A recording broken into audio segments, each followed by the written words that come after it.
Aimables téléspectateurs, bienvenue une fois de plus à ces nouveaux numéros, encore dans votre chère émission que vous aimez tant. Aujourd'hui, dans Comment ça se passe, nous voulons savoir dans la vie de chrétien et dans l'ère actif en tant que chrétien et dans l'ère actif dans la vie sociale. Comment ça se passe? Et comment ça se passe pour ces jours, nous avons l'honneur de recevoir dans cette tranche d'émission un éminent homme de Dieu que vous connaissez peut-être, mais pas dans le cadre de notre chère émission. Nous allons vous la présenter. Il s'agit bien du révérend Resut Ngoyi Mandaku, qui est du ministère, le visionnaire même des ministères Génération Joël. Et il nous a fait cet honneur d'accepter notre invitation pour parler de la vie de chrétien et dans l'ère actif et aussi dans l'ère chrétienité. Je crois que c'est ça, si j'ai tellement bien prononcé les mots sans abuseux de votre temps, aimables téléspectateurs. Nous allons saluer notre invité de ces jours. Bonjour, pasteur. Bonjour, Tété. En tout cas, nous sommes très heureuses de vous recevoir. Est-ce que déjà vous vous sentez bien de répondre à notre invitation? Il n'y a pas de problème. Hein? On a l'habitude de vous voir, mais jamais sur nos antennes, surtout pas à la RTNC. Est-ce que vous pensez que vous êtes content et fier de passer à la RTNC? Oui, c'est une opportunité. Hein? C'est une opportunité. Il y a des gens qui ne peuvent nous suivre que sur la RTNC et on ne peut pas rater cette opportunité. Apparemment, on se dit que vous n'aimez pas trop de chaînes officielles, hein? Mais aujourd'hui, ça peut être une surprise pour nous. Souvent, les chaînes officielles sont trop carrées. Hein? Non, c'est trop carré par rapport à quoi? Là, c'est presque une accusation gratuite, pasteur. Trop carré, non, mais c'est vous peut-être qui ne venez pas aussi vers les chaînes officielles. Nous avons une nouvelle vision à la RTNC qui sont gagnés avec un nouveau directeur. Lui, c'est les New Look. Et maintenant, on nous appelle RTNC New Look. Je pense qu'avec RTNC New Look, ça sera plus carré. Hein? C'est maintenant grandement ouverte même. Voilà, merci, pasteur. Puisque nous allons parler de la prière, parce que nous voulons savoir si la prière à elle seule suffit. Hein, je crois que c'est vraiment ça notre problème. Parce qu'on se dit, quand on est chrétien, est-ce qu'on doit rester trop spirituel ou on peut aussi mélanger cette vie-là des chrétiens avec autre chose? Et on n'a pas eu de réponse et nous avons voulu échanger avec vous. Mais d'entrée de jeu, pasteur, on ne peut pas parler de la prière sans savoir c'est quoi la prière. La prière, c'est ce que nous appelons cette adresse à Dieu, cette activité qui permet à l'homme de s'adresser à Dieu. Et la prière peut se faire de plusieurs manières. Elle se fait intérieurement, elle peut se faire également en parlant à haute voix ou à basse voix. Bon, ça reste la prière. Mais c'est une adresse à Dieu. On demande à Dieu quelque chose, on l'adore, on l'élève. Au fait, on s'adresse à Dieu. Il y en a plusieurs sortes. Ouais. Est-ce qu'on peut avoir quelques sortes de prières? Il y en a beaucoup, la liste n'est pas exhaustive parce que c'est pas moi qui ai inventé la prière. Il y a l'adoration, il y a la louange, il y a les complaintes, il y a les requêtes, il y a des demandes, tout ça. Il y en a beaucoup. Heureusement, ici, nous ne connaissons que la prière de demande. Pourquoi? Parce qu'au fait, on a un esprit de mendiant. C'est tout. Non, mais je pense que souvent on se dit que ce sont ceux qui sont dans le besoin qui vont prier, parce qu'on se dit dans la prière, il y a même le verset biblique qui dit non, demandez, on vous donnera. Hein, cherchez, vous trouverez. Et c'est pourquoi quand on se dit que non, voilà, je suis limité, je n'ai pas une caméra, j'ai besoin d'avoir une caméra, non, je vais aller prier. C'est pourquoi on a ce genre de prière. Et justement là, vous me donnez l'accès déjà à entrer dans le vif de notre mission. Parce que vous avez parlé de la prière de demande. Mais s'il n'y a pas la prière de demande, quelqu'un qui est chrétien, qui a tout, pourquoi il peut encore prier? Il peut prier pour entretenir sa vie chrétienne avec Dieu.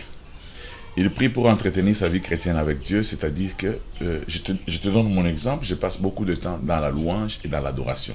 Parce que quant à la demande, la Bible déclare, avant que nous puissions ouvrir la bouche, Dieu connaît déjà ce dont vous avez besoin. C'est-à-dire que vous valez plus que les oiseaux. S'il peut donner de la nourriture aux oiseaux, il peut habiller les fleurs, à combien plus forte raison, vous qui a créé à son image. C'est très important. Les gens ne veulent pas s'approcher de Dieu pour avoir une communion avec Dieu, mais les gens veulent s'approcher de Dieu juste parce qu'ils aiment les choses de Dieu, mais n'aiment pas Dieu lui-même. Or, Dieu, la première des choses qu'il veut, c'est la communion avec l'homme, que l'homme a perdu dans le jardin d'Éden. Et en Christ, Dieu aimerait que l'homme reste en contact avec lui. C'est ainsi que Jésus nous apprenant à prier. Il dit, notre Père qui es aux cieux, que ton nom soit sanctifié, que ton règne vienne, que ta volonté... Donc vous sentez que c'est la pensée de Dieu qui veut que ça puisse s'incarner en nous. Or, la pensée de Dieu ne signifie pas qu'il faut toujours que nous puissions arriver à demander. Je crois que même un père normal, un père biologique, n'attendra pas que ses enfants demandent seulement pour qu'ils puissent leur accorder quelque chose. Par exemple, quand il y a rentrée scolaire, les enfants jouent. Ils ne savent même pas c'est quel jour. Et c'est le père et la mère, les responsables qui se battent pour avoir l'uniforme, les cahiers, tout ça. L'enfant attend ce qu'il va porter le jour de la rentrée scolaire. Pourquoi il n'y a qu'à l'église où il faut que nous puissions supplier Dieu, même pour nous donner le mariage? C'est compliqué, même pour nous donner des choses élémentaires. Le problème, c'est quoi? Si les fondements sont renversés, que feraient les justes? Quand vous renversez les fondements, vous allez vous battre de tous côtés. Je voulais dire même comme un diable dans le bénitier, mais Vous laissez le diable tranquille.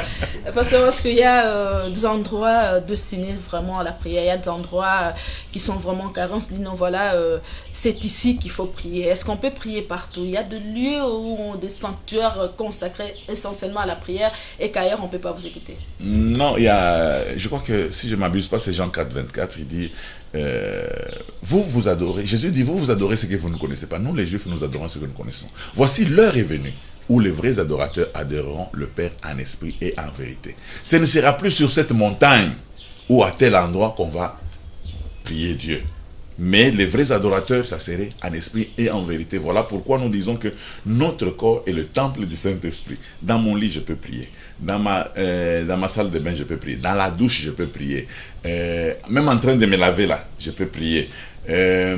Surtout qu'il m'est permis de prier sans cesse. Donc, en voiture, je peux prier. Moi, je profite souvent, comme je suis très occupé, quand je suis dans l'embouteillage, je commence la prière. Je prie partout où je peux prier.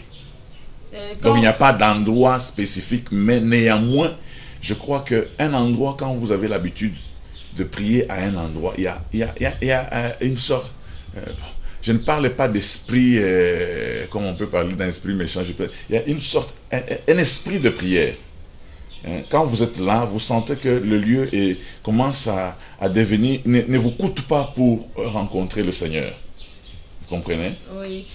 Maintenant, quand vous dites qu'on peut prier partout, qu'est-ce qu'on peut donner comme importance à une église? Qu'est-ce qu'on fait à l'église alors? L'église est très importante. L'église, c'est l'église ecclésia, c'est ce qu'on appelle Sénat. Sénat, c'est le Sénat. C'est là que le Parlement de Dieu se réunit pour prendre des décisions. On ne peut pas dire, bon, de toutes les façons, nous sommes là, que les parlementaires, les députés ici n'aillent plus.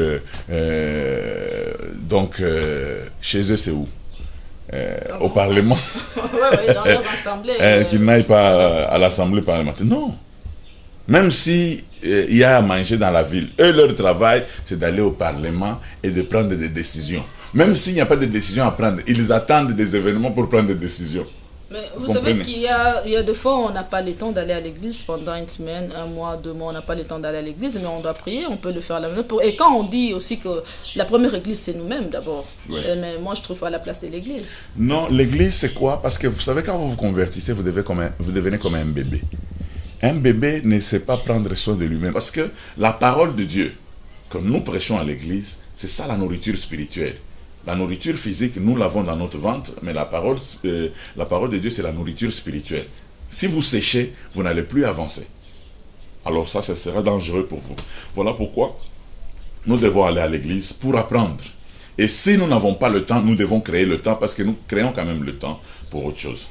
Parce qu'on se dit, non, voilà, celui-là, comme c'est un ministre, et que lui, il vit plus de la mafia, et comme il contribue à l'église, non, t'es à corruption, t'es parce qu'il est là. Vous voyez que des personnes comme ça peuvent même détruire à une telle personne. C'est important d'aller à l'église, parce qu'il arrive là-bas, pas pour avoir les ABC, mais il amène déjà les Z, X, Y qui va amener à l'église. Ne pensons pas que l'église doit faire une certaine exception. L'église subit aussi les règles de la vie quotidienne.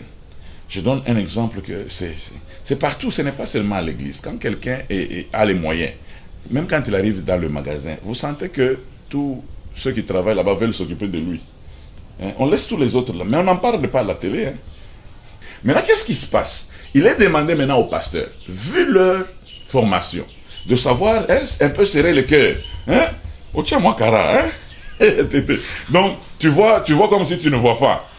Oui, qu'est-ce qu'on peut faire pour vous? C'est comme ça que l'homme là, quand il va venir, en exposant ses problèmes, tu vas te rendre compte qu'il est plus malheureux que même ceux qui n'ont pas à manger. Moi, je me rends compte que j'ai maintenant plus de problèmes que quand je n'avais rien. Oui, en fait, c'est normal parce qu'à un moment donné, il y a de demandes, à un moment donné, il y a le niveau de vie qui vous impose certaines réalités. Voilà. Mais là où je ne suis pas d'accord, c'est par rapport à cet homme riche, entre guillemets, qui vient dans une église. Il ne doit pas venir pour changer la prédication peut-être que vous avez. Il ne doit pas venir pour changer parce que je me dis où serait alors la place de la prière d'un riche et celle d'un païen. Vous avez ces deux catégories à l'église. Et celle-là, c'est la menthe, et celle-là est entre les loups et Dieu. Et moi, je pense qu'il y a c'est une nette démarcation entre les deux prières. Mais pourquoi vous voulez considérer celle-là comme une personne différente, bien qu'elle soit pauvre peut-être spirituellement, mais par rapport à ses moyens, vous voulez lui donner peut-être une place de choix, peut-être essayer de cajoler un peu son âme par des prédications qui ne vont pas lui faire trop mal. Et pourquoi cette discrimination ? Bon, au fait, ce n'est pas moi qui discrimine parce que moi, je n'ai pas ce problème-là. Oui, mais c'est dans les églises, vous représentez... Pas dans toutes les églises. Mais je ne veux pas représenter les médiocres. Hein. Non, mais la majorité, parce qu'aujourd'hui, la majorité, pasteur, peut-être dont vous vivez, c'est autre chose. Mais ici, à Kisangani, et cette émission est diffusée à Kisangani, en tout cas, ceux qui ne sont pas d'accord avec moi, ils vont venir. Je vais les recevoir sur ce même plateau. À Kisangani, beaucoup de gens, beaucoup d'églises, il y a plein de pauvres. Il y a beaucoup de gens qui ont des problèmes. Il y a des églises où vous allez, il y a peut-être 1 million de chrétiens, c'est pas, ou bien 1000, il n'y a même pas 2 véhicules là-bas, à part celui du pasteur. Il y a peut-être seulement un véhicule du pasteur et tous les chrétiens qui sont là-bas sont pauvres. Et chaque jour, ces pauvres-là, vous leur demandez, amène 500 francs, amène 1000 francs, oh, la bénédiction, voilà, ça c'est une façon de marginaliser. Déjà, ils sont pauvres, ils sont minoritaires, ils sont pauvres, et puis au lieu de les aider spirituellement, oui, mais vous continuez à les torturer. C'est une sorte de torture aussi, pasteur. Est-ce qu'on doit avoir vraiment ce genre de choses? Moi, je pense que vous ferez une considération équitable, parce que là nous avons un seul Dieu, nous avons un seul roi, un seul chef, un seul président. Donc moi je crois qu'il ne faut pas qu'il y ait cette différence dans les églises. Je vais te dire une chose, il ne doit pas y avoir cette différence. Ça c'est l'idéal à atteindre. Mais un pasteur n'est pas un homme fait. C'est-à-dire qu'il doit aussi grandir.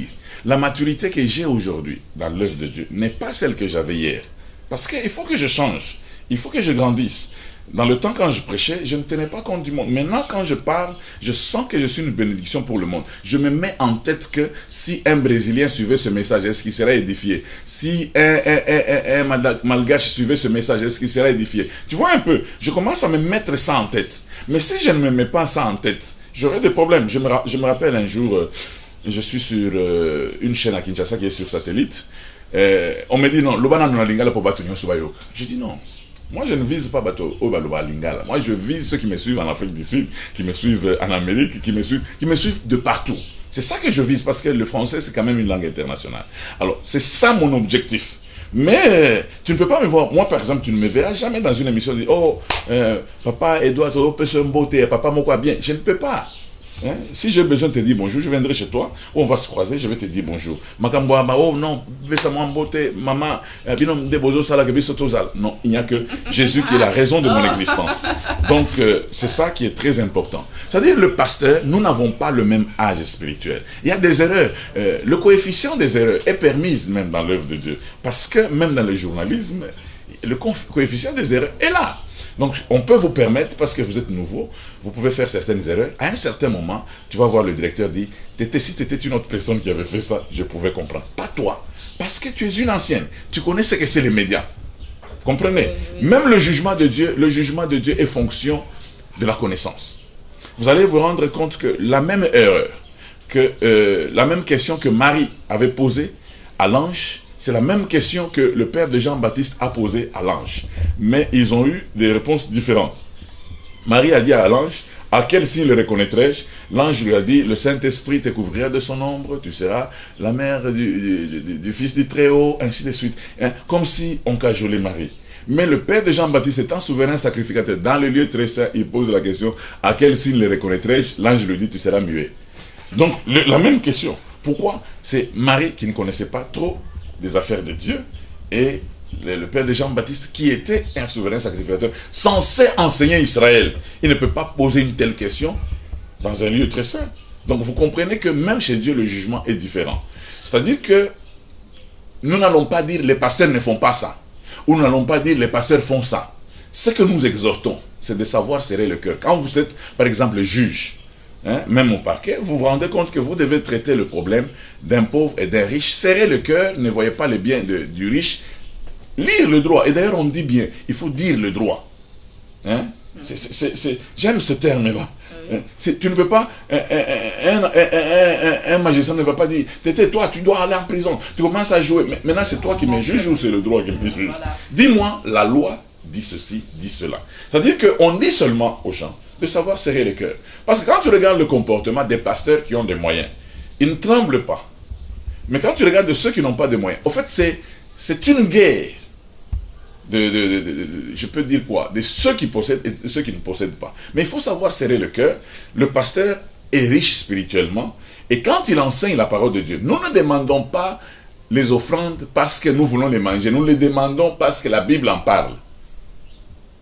Vous avez parlé dans votre adresse ici de prier sans cesse. Qu'allez-vous dire de prier sans cesse et le travail? Parce que quand vous dites prier sans cesse, ça suppose qu'on doit rester à l'église à longueur de journée, ça suppose qu'on doit toujours prier, et alors où sera la place du travail? Au fait, je crois qu'un texte hors de son contexte est un prétexte. Quand la Bible déclare prier sans cesse, quand je suis au volant, je suis en train de rouler mon véhicule et que je suis en train de prier, je n'arrête pas à rouler. La prière ne m'empêche pas à rouler. Quand j'arrive à mon bureau, je prie le Seigneur et je commence à travailler. Ça ne m'empêche pas de travailler. Quand on dit prier sans cesse, ce n'est pas que vous devez rester comme ça. Si on doit, d'une manière littérale, on doit définir prier sans cesse, c'est-à-dire on ne peut même pas dormir. C'est-à-dire que le travail est très important. Et c'est Dieu qui a institué le travail. Et le travail ne fait pas partie de la punition parce que Dieu l'a institué avant la chute de l'homme. Il a donné la terre, il a donné le jardin à l'homme de savoir le cultiver. C'est déjà le travail. Mais malheureusement, les gens ne veulent pas travailler. Et puis, je vais te dire quelque chose pour que je ne perde pas de vue. Tu sais, le discours forme la congrégation. Tu comprends? Je vais m'expliquer ce que c'est. Le discours forme la congrégation. Si vous prêchez,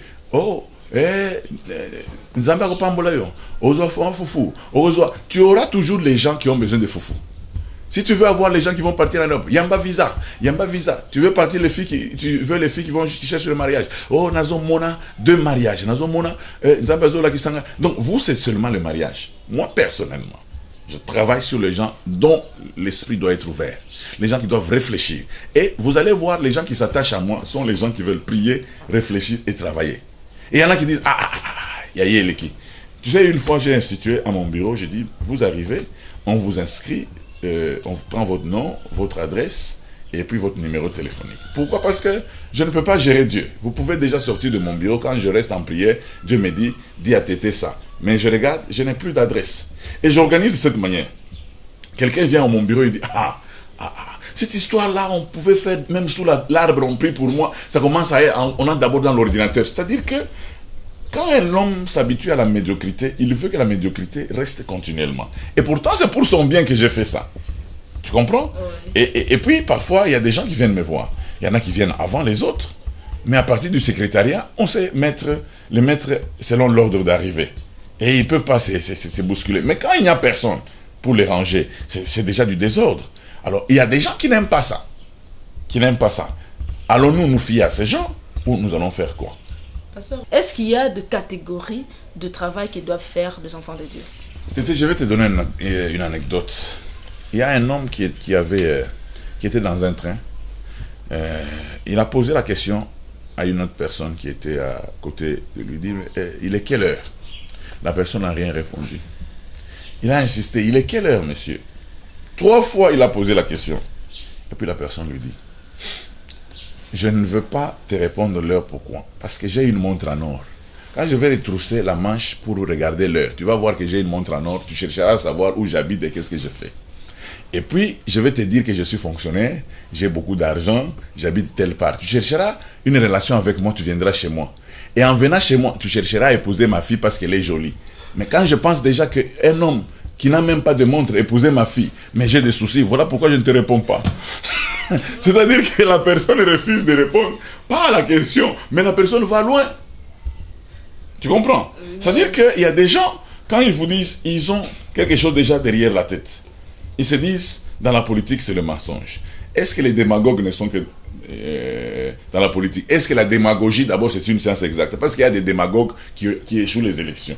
La démagogie n'est pas la seule voie pour gagner les élections ou pour gérer la politique. C'est seulement quand quelqu'un est menteur depuis chez lui. Il mentait quand on l'envoie au marché, il dit que non, il était là alors qu'il n'a pas été là. Il est menteur depuis... Tu vois quelqu'un qui apprend à mentir dans Kimukolo. Non. Le problème qui est là, c'est quoi? On peut mentir partout.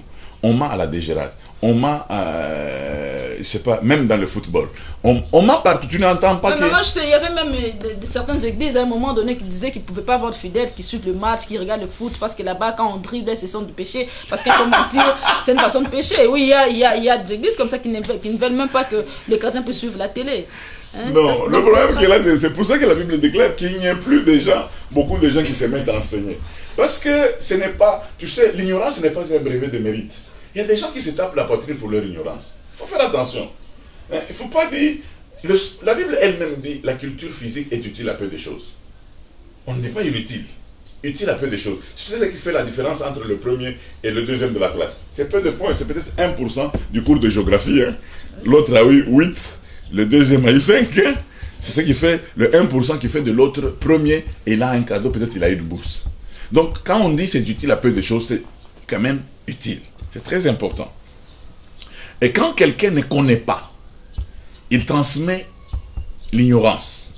Et comme il transmet l'ignorance, c'est-à-dire que la Bible déclare « Mon peuple est détruit parce qu'il manque la connaissance ». C'est-à-dire que ce n'est pas une excuse. Ignorer n'est pas une excuse. Pourquoi? Parce que la connaissance est à notre portée. Il n'est pas interdit à quelqu'un de lire. Il n'est pas interdit à quelqu'un de suivre les informations. Même notre Constitution n'interdit pas aux gens de suivre les informations. C'est-à-dire, je peux m'informer. Hein? Toi, tu es journaliste. Tu veux t'informer seulement à l'église. Est-ce qu'à l'église, il y a du journalisme?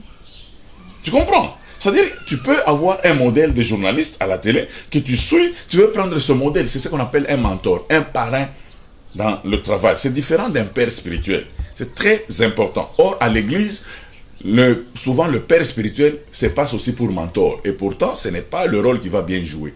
Alors, je voudrais faire comprendre à nos bien-aimés qu'un chrétien peut jouer au foot. Il peut faire des sports. Vous savez, l'évangéliste là qui a eu la Coupe du Monde, Foreman, tu sais que Foreman est pasteur. Il est rentré jouer parce qu'il devait terminer la construction de son église. Tu comprends? Oui, c'est-à-dire que c'est un don que Dieu lui donne. Vous ne pouvez pas interdire à quelqu'un d'exploiter le don. Je donne un exemple. Aujourd'hui, tu étais pas parce que tu as ce qu'on appelle la volubilité. Mais il y a des gens qui voudraient être toi, mais ils bégayent. Ils ne peuvent pas. Maintenant, si on dit non, à l'église, les gens qui parlent, on doit arrêter, on doit avoir seulement les gens qui bégayent. Non, chacun a son don. Si tu veux être journaliste, tu ne sais pas, tu bégayes, alors sois journaliste de la presse écrite. Parce qu'on ne bégaye pas avec le stylo.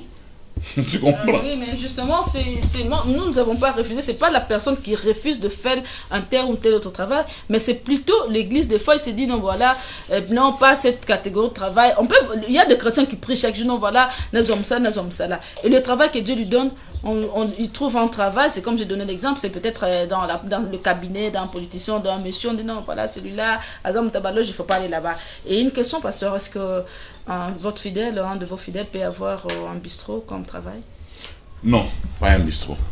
Pourquoi? Là où on détruit les âmes, je n'accepte pas. Faites pasteur danser, c'est du péché. Même la musique mondaine, est-ce que c'est péché? On déclare mieux vaut écouter la réprimande du juste. Mais ceux qui chantent là aussi prient. Non, laisse-moi terminer. Oh, mais c'est bien prier et prier. Hein? Mieux vaut écouter la réprimande du juste que d'écouter les chants des insensés. Moi, je vais être pour je sais pas, me distraire. Je vais aller écouter Obi Melanga, ta femme de nuit. Moi, je ne peux pas écouter ça. Non, mais il y en a aussi. Je ne peux pas écouter ça. Mais je veux écouter ce qui peut me construire. C'est très important. Mais oui, je te dis. Le pasteur Recite ne veut pas avoir aujourd'hui un fidèle qui est en bistrot. Mais pasteur Recite, vous êtes prêt à recevoir les offrandes ou la dîme d'un monsieur pour qui vous ne connaissez pas le travail, ou peut-être qu'il y a aussi un bistrot? En fait, moi je vais... Tu sais comment d'abord on donne les dîmes? Parce que je ne sais même pas comment la personne... Mais tu sais, même dans l'église primitive, il y a quelqu'un qui a mis une partie de la dîme. Qui a mis une partie des offrandes, il a gardé une autre partie. Donc, c'est-à-dire que quelqu'un peut tricher même à partir de chez lui. Un tueur, il peut mettre de l'argent, il met là, il dit c'est ma dîme. Quand on donne la dîme, on n'écrit pas j'ai tué 2 personnes, j'ai pris l'argent, ça c'est pour la location. Non, on met seulement l'argent. L'argent lui n'a pas de problème. Le problème c'est l'homme qui donne l'argent. L'argent est innocent. Le péché n'est pas dans l'argent, le péché est dans l'homme. Tu comprends? Quand je sais que celle-ci, c'est une prostituée, je ne peux pas encourager.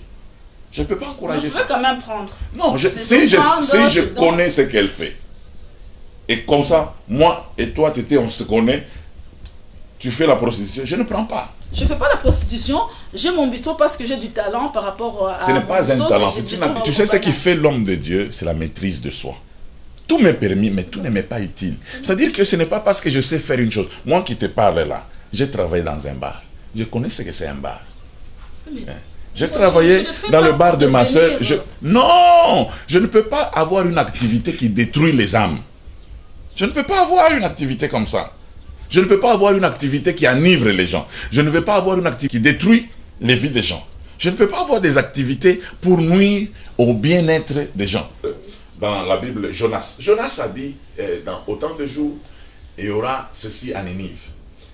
Dieu va brûler Ninive. Ninive s'est repenti. Dieu a pardonné. Vous allez dire que Jonas est un faux prophète. Et pourtant, il avait dit, on va brûler. C'est-à-dire que nous sommes des serviteurs inutiles entre les mains du Seigneur. Le problème qui est là, c'est que j'aimerais que nous puissions juger l'Église avec des bonnes unités de mesure. Pourquoi? Parce qu'un pasteur, c'est d'abord un homme. D'abord, c'est un homme. Quand il fait chaud, il a aussi chaud. Il fait froid, il a aussi froid. Il fait aussi les enfants. Il a aussi faim. Il a aussi faim, tout ça.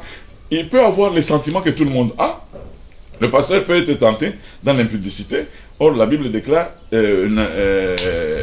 voyant comme ne voyant pas, sentant comme ne sentant pas. C'est-à-dire que lui aussi, il sent. Ce n'est pas parce que tu vas prier 40 jours et 40 nuits, quand tu vois une belle femme, tu dis, oh, ce sont des arbres. Non. Tu sens aussi, mais tu as quand même les plaquettes de frein bien entretenues. Tu sais freiner. Mais il y a des gens qui n'ont pas de frein là où ils vont jusque dans le fleuve.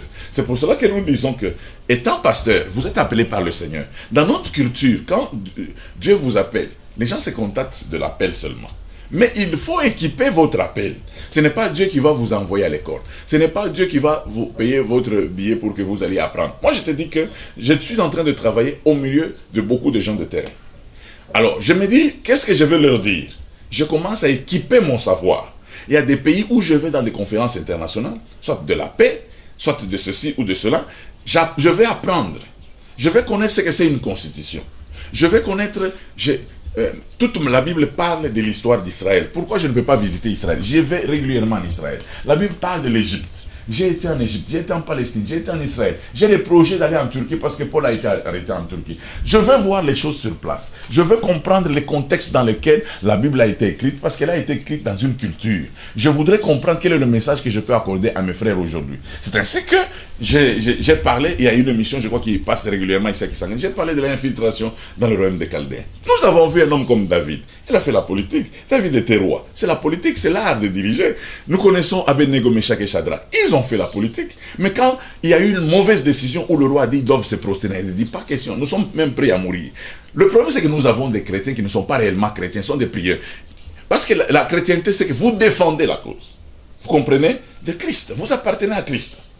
Vous comprenez? C'est-à-dire que on se retrouve quelque part, ce n'est pas au président de notre parti politique qui veut me dire non, il faut que tu prennes l'alcool, sinon si tu ne prends pas l'alcool, tu pars du parti. Ça ne fait pas partie de ses prérogatives.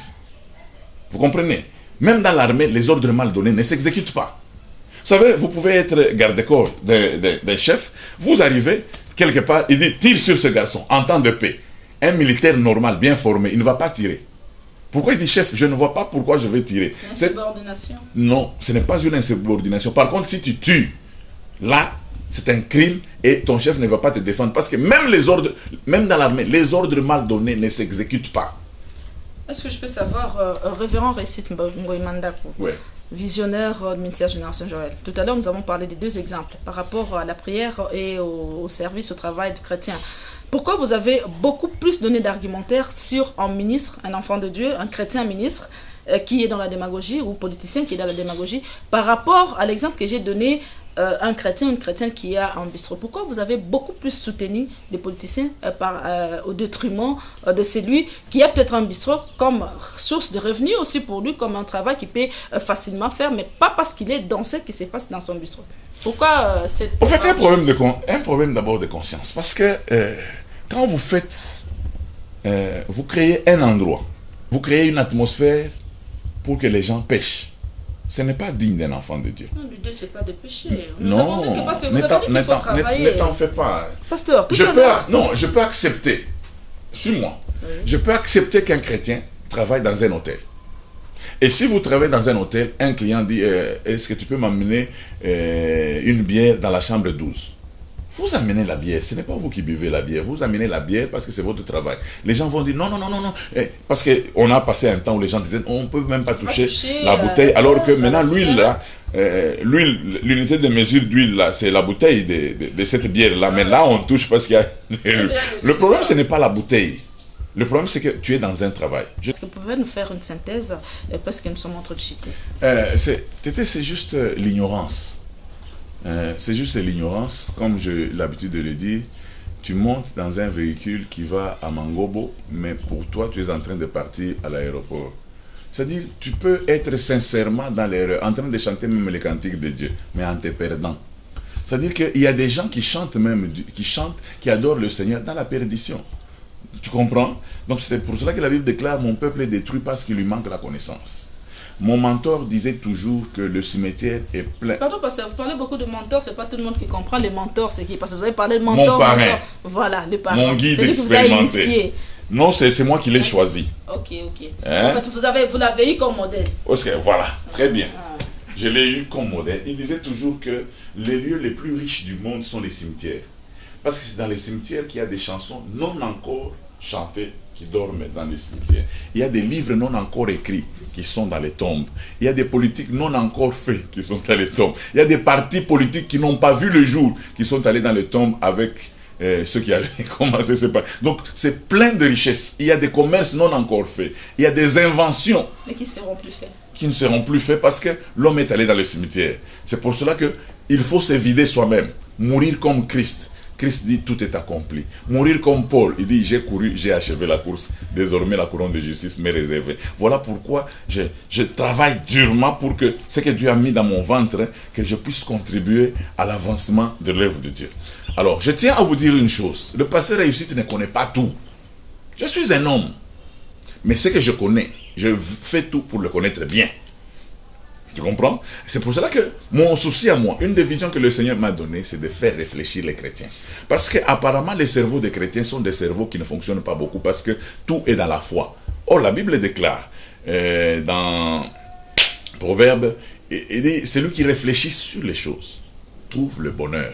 Il n'est pas interdit aux chrétiens de réfléchir, d'autant plus que Paul lui-même dit, je prie par l'esprit, je prie aussi avec intelligence.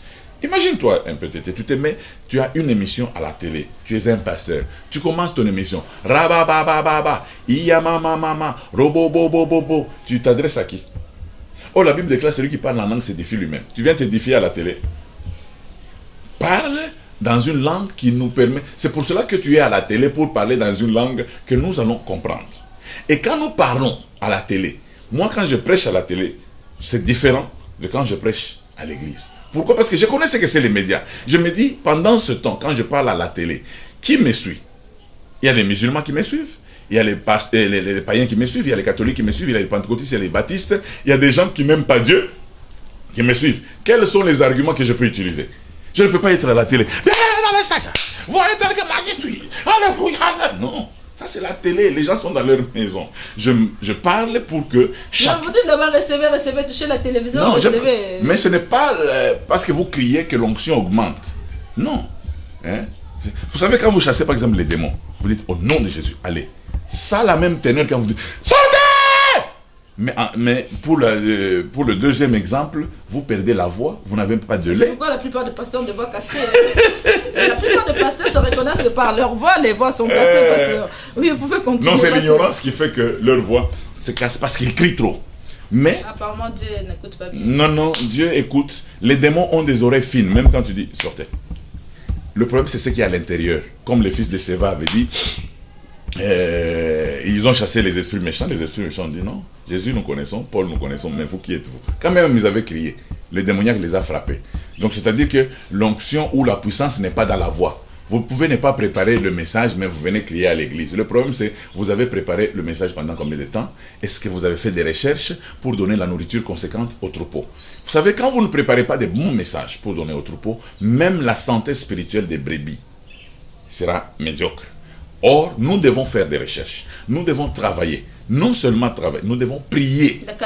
C'était plutôt la qualité de travail pour un chrétien. Parce voilà, je continue. C'est question du temps. Ok, merci.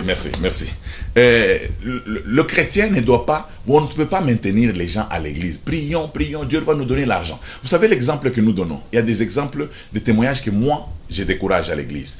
Oh, quand nous avons prié mercredi, je suis rentré à la maison, le téléphone a sonné, c'est mon frère des États-Unis, il m'a donné le code. Quand j'ai prié, je suis arrivé comme ça à la maison et c'est ma mère qui m'attendait avec un sac de farine. Alléluia, la prière de pasteur Gabriel est terrible. Non, j'encourage peut-être des témoignages comme celui-ci. Quand on a terminé la prière, Dieu m'a donné une idée. J'ai commencé à élever, j'avais un peu d'argent, j'avais $100, j'ai acheté des poussins, j'ai commencé à élever les poules. Bien-aimé dans le Seigneur, ça fait 2 ans. Aujourd'hui, si vous arrivez chez moi, vous serez troublé parce que j'ai toute une ferme et je suis parti de $100. Aujourd'hui, mon capital est élevé jusqu'à $5000. Ah, là, non seulement vous témoignez, vous communiquez l'esprit du travail. Et les gens comprennent que la prière a son temps, le travail a son temps. C'est très important. C'est pour cela que la Bible déclare, celui qui soigne son figuier, il en mangera les fruits. C'est-à-dire, si tu ne soignes pas ton travail, tu n'en mangeras pas les fruits. Au jour le jour, je veux que Tété s'améliore davantage. Si je reviens l'année prochaine, ici, je fais une émission avec Tété, je dis, à Simbi. Donc, il ne faut pas que je retrouve toujours, oh non, mon à Kisangani. Non, un Cancrela aux États-Unis et à Kisangani. C'est pour cela que je tiens à vous dire que je dis à tous les chrétiens. Je vais vraiment avoir notre synthèse. Le temps est parti. Est-ce que c'est le job du chrétien qui importe ou c'est son âme, son esprit? Parce que c'est le travail du chrétien. Donc, nous partons toujours de l'exemple. Ok, le chrétien peut Qu'est-ce qu'il doit faire? Quel travail? Le chrétien peut faire toutes sortes de travail, sauf le travail que la Bible ne permet pas. Le chrétien peut être politicien, le chrétien peut être sportif, le chrétien peut travailler à tels endroits, mais le chrétien ne doit pas faire des choses qui vont à l'encontre des commandements du Seigneur. C'est ça. Et quand vous entreprenez... Et son temps, comment il va répartir son temps? Par exemple, un sportif, il doit chaque jour être parti dans un entraînement, il doit aussi être à l'église pour prier. Comment il peut répartir le temps? Mais écoutez, moi je n'accepte pas les gens qui permettent que tous les jours il y a culte. Non. Prier sans cesse. Non, ce n'est pas ça. Prier, ce n'est pas seulement à l'église. Hein? Toi, tu ne pries pas chez toi. Tu ne pries pas en cours de route. Non, c'est la manière, c'est la... Ça veut dire qu'il faut toujours, il faut grandir. Non, c'est la compréhension des choses. Oui, les gens ne comprennent pas. Je veux que tu puisses prier. Que tu aies le temps de travailler. Parce que tu pries pour que Dieu bénisse aussi ton travail. Mais quand tu n'as pas de travail, tu pries pour que quoi? Tu veux que qu'il se passe quoi? Non. Tu pries pour que Dieu bénisse ton travail. Et que, qui n'aime pas l'élévation? Qui n'aime pas la promotion? Tous nous aimons la promotion. La Bible elle-même nous permet de dire, nous serons la tête et non la queue. La tête c'est la promotion, non? Vous serez la tête et non la queue. Mais en faisant bien le travail, c'est que je ne veux pas Tété. Tu arrives au boulot, Tété, tu es secrétaire. Au lieu d'organiser le bureau, tu commences à lire la Bible. Ça c'est démoniaque, Tété. Voilà, c'est démoniaque. Organise ton bureau, à moins que tu aies un temps libre. Tu te dis, non, maintenant je peux faire ça. Mais tu ne fais que lire la Bible, il y a des choses à faire, il y a des dossiers à classer, tu ne fais que lire la Bible. Tu es journaliste, tu ne descends même pas sur le terrain, tu ne sais même pas la teneur de la société, tu reviens toujours le dos. Non, j'étais à l'église, tu vois, quand je suis descendu sur le terrain, là, je fouille un peu, je suis à l'église. Non, ce n'est pas ça. Hein? Il y a des pasteurs qui nous montrent qu'en priant, Dieu va exercer le miracle. Je vais te dire une chose. Le miracle, ce n'est pas pour tous les jours. La vie chrétienne, ce n'est pas la vie des miracles, c'est la vie de Dieu. C'est-à-dire qu'en grandissant, Dieu estime que j'ai atteint une certaine maturité. Il va me donner les bénédictions s'attachant à cette maturité. Voilà pourquoi il dit, on ne met pas du vin nouveau dans des vieilles outres, on met du vin nouveau dans des nouvelles outres. Et le vin et les outres se conservent mutuellement. Quant à ceux qui prêchent, c'est toujours le travail. Est-ce que Dieu t'a appelé? Si Dieu ne t'a pas appelé, tu vas non seulement perdre ton travail, tu vas perdre ton temps, tu vas perdre le temps de ceux qui te suivent. Parce qu'un disciple accompli devient comme son maître. Comme toi tu es un paresseux, même tes brebis seront des paresseux. Mais si le pasteur, il a des ouvertures, c'est quelqu'un qui réfléchit, c'est quelqu'un qui prépare bien les choses, Et il croit qu'il peut avoir... Parce que les politiciens, tous ces gens qui sont dans les partis politiques, ils veulent venir quand même aussi écouter la parole. Mais quand vous les injuriez tous les jours là, ils ne vont pas venir. Vous comprenez? Mais par contre, quand vous prêchez, ils comprennent que vous comprenez que c'est un travail et que dans ce travail, ils ne peuvent pas être des loyaux, ils ne peuvent pas être des menteurs. Ils connaissent ce qu'ils peuvent faire. Et eux-mêmes seront là. Quand vous n'encouragez pas le sport, vous n'aurez pas les sportifs dans votre église. Imaginez-vous dans votre église, il y a Messi et Ronaldo qui prient dans votre église. Est-ce que vous allez souffrir de finances? Donc déjà leur dîme là va couvrir toutes les dépenses. Mais maintenant, vous voulez... Tout le travail, vous ne voulez pas. Vous voulez que nous ayons seulement des païens, pas des païens, des gens qui n'ont pas de travail.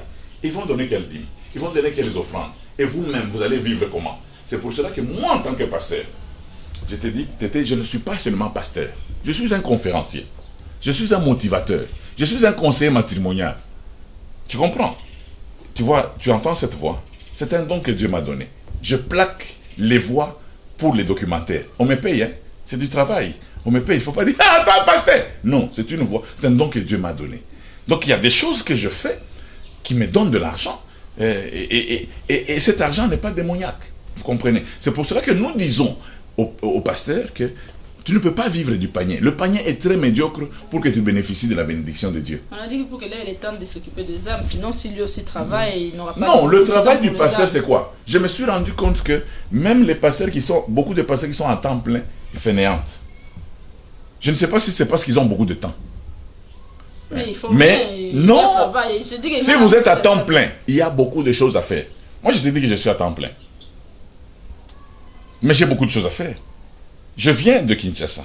Je viens de Lubumbashi, de Kinshasa. Je suis en train de partir dans une autre ville. Je suis en train de partir dans une autre ville en janvier. Donc, c'est-à-dire que... Et puis, je suis père de mes enfants, je suis mari de ma femme. Donc, je dois coordonner tout ce temps-là. Alors, est-ce que j'ai le temps d'abord? D'abord, il y a des choses que à la télé, moi, je ne regarde même pas. Parce que ça me fait perdre le temps. Je pense qu'on a du mal à conclure cette émission. Nous allons juste trouver un mot de la fin parce que vraiment c'est fini, on ne saura plus continuer. Un mot de la fin. Un mot de la fin, peut-être qu'on pourra y revenir. Il y a beaucoup de choses qui se lèvent encore. Ok. Juste un dernier mot. Un mot de la fin. Je dis aux chrétiens, la prière ne résout pas tout. L'exemple, l'enfant prodigue. Il n'a pas résolu son problème avec la prière, il a résolu en lui-même. Il s'est dit, je me lèverai, j'irai vers mon Père, je lui dirai, Père, j'ai péché contre toi et contre le ciel. Non seulement il s'est dit en lui-même, il a été pragmatique, il a pris la décision, il s'est levé, il est parti voir son Père. Son Père l'a accueilli avec faste, il n'a pas perdu de vue, il a dit, dans la fête là, il dit, Papa, j'ai péché contre toi et contre le ciel, pardonne-moi, traite-moi comme l'un de tes travailleurs. Mais il y a eu fête, il est rentré. Donc il a résolu son problème sans la prière. Si ton mari commence à aller à côté parce que la maison est sale, ça ne demande pas la prière, sois seulement propre.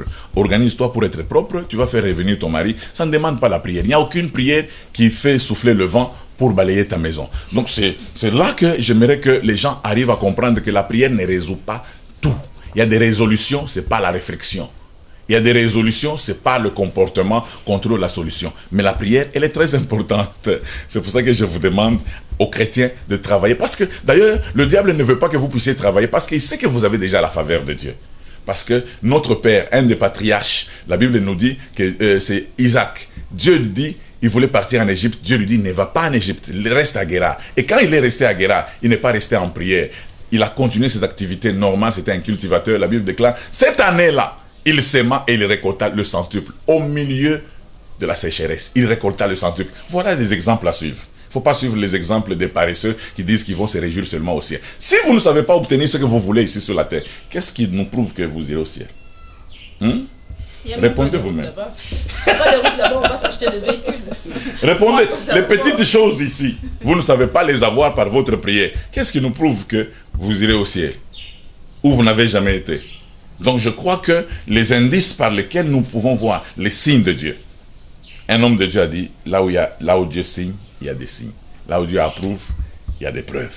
C'est très important. Nous voulons avoir des chrétiens, des érudits, des gens intelligents, des savants chrétiens.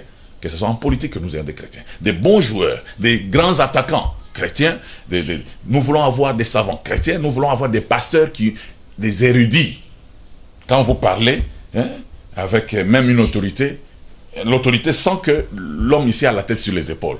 Hein, pas quelqu'un qui est perdu dans la nature, comme si la terre ne l'intéresse pas. Nous devons régner sur la terre et nous allons régner au ciel. Et si Tété me donne 1 minute pour donner mon dernier mot, je peux dire ça. Oui, et puis certainement vous allez dire ça et certainement vous allez finir par une prière, vous ne manquerez pas. Mais ce que je retiens pour ceux qui nous ont pris en cours, on est en train de parler de la vie d'un chrétien et de son travail. Donc qu'est-ce qu'il doit faire? Qu'est-ce doit faire un chrétien? Est-ce qu'il faut rester prier? Est-ce qu'il faut rester dans les églises chaque jour s'agenouiller parce qu'on doit prier? Est-ce qu'il faut fuir le travail pour aller à l'église? Donc tout ça, on a essayé d'en parler dans cette émission qui certainement, je crois que c'est pas fini, hein, parce que moi-même là, j'ai pas encore fini. Donc certainement que c'est pas fini. Mais on va conclure pour celle-ci. On aura peut-être une autre occasion si du moins le temps nous permettait. Et aussi, avec la bénédiction de Dieu d'ailleurs, nous sommes déjà bénis. Et la disponibilité du pasteur ici. Vous allez conclure. Je vais conclure tout en remerciant d'abord Tété. Je sais qu'avec Tété, s'il faut faire une émission de 2 heures, elle ne va pas sécher. Mais je veux dire ceci. La vie, c'est un choix. La vie, c'est comme un service, c'est comme la vie, c'est un buffet. Voilà le mot français. La vie, c'est un buffet. Quand vous arrivez à table, vous prenez le yaourt, vous mettez avec le pondou, vous mangez. Est-ce que c'est la faute de celui qui a dressé la table? C'est votre ignorance qui vous fait manger des choses qui vont vous donner la diarrhée. Donc la vie est un buffet. Quand vous arrivez devant la table, servez-vous selon la vision que vous avez. Parce que vous savez au moins ce que vous voulez faire. Vous savez, même chez le diable, comment vous avez négocié votre contrat. Les sorciers indigènes ici, ils sont arrivés chez le diable et ils ont dit au diable, nous voulons régner seulement la nuit, la journée qu'on soit mendiant. Le diable leur a dit, qui vous a fait selon votre foi. Mais les mystiques ont dit au diable, non, nous voulons régner et la nuit et le jour. Le diable leur a dit, ok, entrez en politique, faites toutes vos choses, dominez, tuez même la journée et la nuit continuez à tuer parce que c'est selon votre foi. La même chose c'est Christ. Nous sommes en Christ. Qu'est-ce que vous voulez? Il y a des gens qui disent, oh non, nous voulons seulement Il n'y a